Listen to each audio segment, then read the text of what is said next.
This is Frank Islam, Chairman and CEO of FI Investment Group, and your host of Washington Calling, where we interview leading voices from business and politics that impact you, the viewer. Today, we are fortunate to have a distinguished guest, Dr. Narendra Jadhav, who's a policymaker, economist, educationist, and best-selling author, and a member of our Indian Parliament. Thank you very much, Dr. Jadhav, for coming to our show. Welcome to our show, and thank you for your leadership. Thank you for all you do to make a difference. And thank you for serving India and the world. You have a very distinguished career, Dr. Jadhav. Please tell us briefly about your present public role for our global audience. Uh, Presently, I'm a member of the Indian Parliament, and I'm a member of the upper house of the Parliament. So, in American parlance, it would mean that I'm a senator in the Indian Parliament, and I'm a nominated one. The President of India has the authority to nominate 12 people from different walks of life into the Parliament, and I'm one of those appointed by the Honorable President of India. Very nice. And thank you for serving India. You are making a difference. I want to ask you a question. As you know, India is going through an election that has caught the attention of the world for its scope, for its size, for complexity. How does India manage election after election in terms of the voter registration for 900 million eligible voters and electronic voting machines? And India's democracy shines as a beacon of light as the world that is increasing and becoming dark when it comes to democracy. So it is a testament of India's democracy, and I want you to shed some light on the NRI participation as well. All right. I think you have already explained talked about the Indian democracy. I would only like to remind you and the audience that when India became independent, at that time, a lot of people, a lot of experts had expressed their concern about whether democracy will take roots. And in fact, it was predicted that in 50 years, this country, which is divided into so many religions, castes, and creeds, is going to not hold up, and it will be balkanized, it will be broken down into pieces. And democracy cannot survive in a country like that. It has been proven wrong, and I'm very happy and proud to say that in India, democracy has taken roots. And look at the countries around India, you will find what I mean. And in India, the elections which take place normally after every 5 years, they are modern miracle. And in fact, 900 million people going to polls in very difficult terrain, and without shedding any blood, there is a change of power. This is a great success of democracy in our country. And I think that India does not get enough credit for this massive endeavor of the demonstration of democracy, at functioning democracy, that happens around the time of the general elections. So I'm your advocate. I'm writing a column in Hindustan Times that will be published next week about India's election. I've also written, I just sent a column to Tarun that will be published in every newspaper in India, about India being a global beacon of hope for democracy around the globe. And it is a testament that the India's democracy is flourishing. It creates a common cause for all of us to be together. And India has a responsibility to become a global beacon for democracy. And that's the point that I'm making in my, and compared to what we have in the United States, in some cases, in the United States, in some of the states, we are suppressing the vote, which is not consistent with the values, character, and conscience of a nation that is the oldest democracy in the world. So I wanted to talk to you a little bit about shedding some bright light on India's economy. I know you're an economist. What reforms can be Right. expected from a new government to create job, build prosperity, and creating a conditions and culture that allows people to prosper, to become an entrepreneur, to become innovator, and especially unleashing the potential of the younger generation who's under 30? Yeah. Presently, India is one of the fastest growing country in the world. But that's not saying much. We are growing at the rate of roughly 7% per year in real terms. Uh, and growth, while it is higher than any large economic growth, it still falls a little bit short of India's potential growth, which is 8% per year. And if we want to raise standard of living of average India to a decent level, I think we need to grow at the rate of 8% per year for 20 years at stretch. That is going to be the challenge for the government that takes over. And it is very important at this stage to note that India is going through the fortuitous advantage of what is called demographic dividend. India has large and growing young population, and this is a great strength. But this demographic dividend can become a demographic nightmare if we do not create enough jobs for people, if we do not invest enough in education, if we do not invest enough in health. The demographic dividend can become a nightmare And because we will be creating more mouths to feed but not more hands to work. So exploring and harnessing this fortress demographic dividend is the biggest challenge that the ensuing government will have in the near future. India has to also worry about the climate change. That is the biggest challenge Right. India faces right now. And as you can see, when I went to India, you couldn't, the air is very toxic. You cannot even breathe the air. That's affecting the GDP, that's affecting the economy, and that's also affecting the health of the people. I want to change the Yeah. conversation, Dr. Jadhav. You are educationist. You are the vice chancellor of a very distinguished Right. university, and thank you for serving that And university. largest university of the country, by the way. Pardon? What do you say, sir? Largest university with a A student largest population of university. seven, Oh my right, with a goodness. student population of 750,000. Oh my gosh. It's a definitely one of the largest university in India. Uh, Right. I am. Not one I of, went to. I went to it is Aligarh the, Muslim University. I cannot yeah. hear you, sir. Okay. No, I was saying it's one of the largest. It is the largest university in India. Oh, the largest. Thank you very much for Yeah. correcting it. So, what reform is needed to improve the quality of education so the graduate can get jobs? And you shed some light on that, and have the skill to be the parts of the 21st century workforce. As you know, India has the third largest education institution in the world, but it is not matched by Yeah. quality. And a lot of people, a lot of Right. students are leaving India to go to other part of the world. So tell me what is needed to make sure that the quality of education is improved and they have the public and private partnership, and so that we can create more job and employment in India. Right. No, this is exactly what the demographic dividend is all about.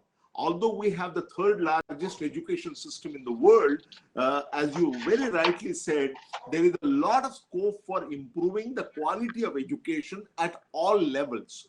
And that's a real challenge. And I'm not worried about some Indians going abroad, particularly to United States and other countries for higher education, because there are enough people in the country. But we have, while there has been some improvement, we have really a long way to go. We really need a major overhaul of the education system. In fact, one of the education policy of the national education policy is expected to be announced shortly after the new government takes over. It has been finalized, and it means a complete overhaul of the education system in our country. Well, but also that it's not part of the conversation, as a matter of fact, for the election. And India needs to make a lot of investment in the education to create jobs and build Oh, prosperity, so that we can improve the quality of education. And also, a lot of education institution is owned by the politician, which also creates a conflict of interest. Would you agree with me? uh, yeah. Uh, yes, I do. In fact, in India, although all politicians, all political parties have been making tall claims about education, fact of the matter is that India, whether it is at the central government level or at the state, that is provincial level, we have never made enough investment in education. Way back in 1966, a very important commission was appointed called Kothari Yeah. Commission, and they suggested that the public expenditure on education should be 6% of our GDP. I regret to say that in spite of 60 years passing, more than 60 years passing, we are still less than 4% of our GDP. So Absolutely right. massive investment in education, no doubt about it. But investment is one thing. At the same time, we need specific steps to improve the quality of education, improve the ability who are having education. Uh, we had a little bit trouble in your because I think there is a connection problem. But I want to talk to you about, you're an author of nearly 30 books, as I understand, including several books you wrote on No, Mr. excuse me, Ambedkar. How many? 37 of fact. 37. Thank you very much for your correction. Right. And you wrote a book on the Mr. Ambedkar, author of the India's Constitution, father of India's Constitution. What do you think Right. are the legacies of Mr. Ambedkar that can inspire the next generation? As you know, he proved that there's no monopoly in wisdom. Wisdom belongs to all. He also inspired us for political and social justice. Is Right. that the legacy that he left behind Right. for all of us to be inspired by him? Indeed. In fact, I feel that while Mahatma Gandhi is the father of nation, it is Dr. Babasaheb Ambedkar who is the father of India's republic. He is the one Oh, who awakened India's social conscience. Coming from extremely adverse background, he was born in an untouchable family, and he rose to the position of writing the constitution of our country. In the constitution and generally in his vision, this is the message, this is the legacy that he had. He said that if you want to maintain democracy, not merely in form but in substance, then three conditions are required. First condition is that you have to hold on to constitutional methods of addressing all problems. All non-constitutional methods should be eschewed. This is one. Second principle, very important. He said that hero worship should not be there. And no matter what a great feeling you have about the leaders, never put your democracy at their feet.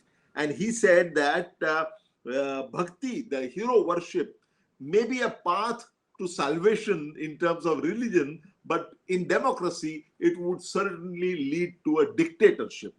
And the very well third said. one, the most important, third and most important message of Dr. Ambedkar is this, that what we have achieved, he said, at the time of passing, when the Constituent Assembly was approving the Constitution on 25th November 1949, he said that what we have got is political democracy.